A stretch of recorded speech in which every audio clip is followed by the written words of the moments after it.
Our story for today is about The Hungry Monkey and the Bird with a Broken Wing, written by Alisa Ley Alcaraz. There was once a little bird who never tried to take flight even once in his life. He was born with a broken wing and living at the top of a tree. The other birds laugh and laugh at him for not being able to fly. Ha ha ha ha ha.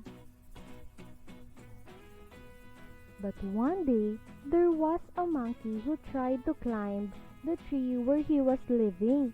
The little bird asked, "What are you doing?" And the monkey answered, "I am hungry." The little bird trembled in fear. He is going to get eaten, but he cannot escape because of his broken wing.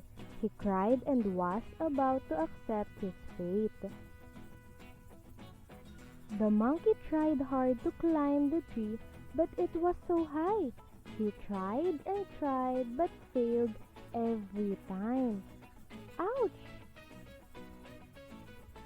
The next day, the monkey came back and tried to climb the tree again. The little bird asked once more, "What are you doing?" And the monkey answered the same as before, "I am hungry." But just like the previous days, the monkey failed to reach the top. Day by day, the monkey kept trying to climb and slowly advanced to the top. The little bird always wondered, "Why don't you look for another food?"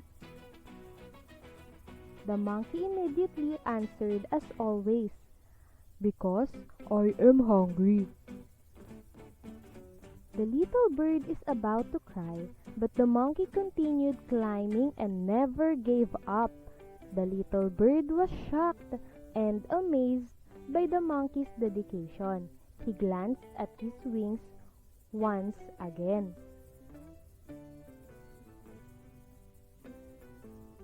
"He does not want to give up, so I shouldn't also," he said to himself.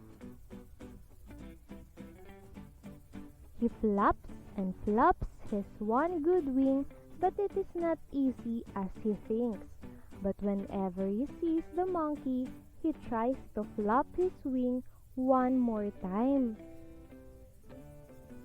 One sunny morning, the monkey returned and tried to climb once more. The little bird thinks that this is his last chance because the other day, the monkey is so close in reaching the top. It is just a matter of time before he gets eaten. The bird flaps his one good wing so fast and kept on flapping and flapping until he finally floats in the air. Meanwhile, the monkey kept on climbing slowly and climbing until he finally reached the top. The bird flew happily around the tree, and the other birds are shocked to see him flying. But the little bird can only think that he is now free from being eaten. When he looked at the monkey, he is now eating a lot of bananas. The little bird stared in confusion, so he asked the monkey once again, "What are you doing?" And the monkey answered, "I am hungry."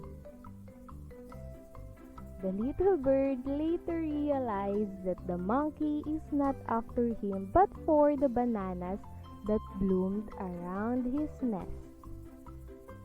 The end. Thank you for watching.